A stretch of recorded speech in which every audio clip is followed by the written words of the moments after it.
So whichever way you look at it, an interesting day in court today. And our reporter who's been following this case from the get-go is Griselda Lewis. She's in Pretoria for more on today's court proceedings. Griselda, a very good morning to you. So this is the moment I think a lot of people have been waiting for. In fact, not just South Africa, the world. Oscar Pistorius telling his side of the story. But I suppose the question is, will it be today or when will it be? Griselda, I'm sure you know more. Well, certainly, Leanne, we're expecting Oscar Pistorius to take to the stand today, really giving an account of what he says happened on the 14th of February a year ago. We're expecting a lot of media here today as that expectation really goes live today. But there's also a likelihood that the defense might bring an application to have Oscar Pistorius testify at a later stage. If that does happen, we're expecting the prosecution under Gerry Nel to oppose that. But to tell us a bit more about the expectation and some of the critical questions that Oscar Pistorius needs to answer when he does take the stand is Professor Zinn, who is a professor at the University of South Africa in policing and also a criminalist. Professor, thank you very much for joining us this morning.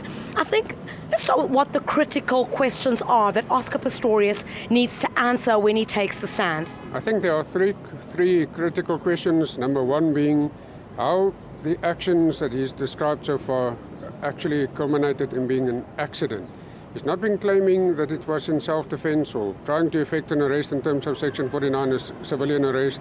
So the accident is going to be an important part. The second part is how his actions under the circumstances were the most reasonable actions taken as far as safety is concerned to get away from the charge of culpable homicide. And the third aspect, I think, is to explain to the court why the state witnesses, the police officers, for example, the neighbors who testified, all of them colluded or construed it in false evidence as to make up a case against him. And I think that's going to be very difficult for him to prove.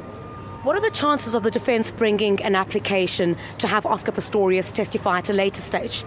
I think the chances are fairly good, but obviously then if the judge would grant this on special reasons given to the court, I think the judge will then have to apply the cautionary rule at a later stage to make sure that he did not tailor then his evidence according to what his defense witnesses said.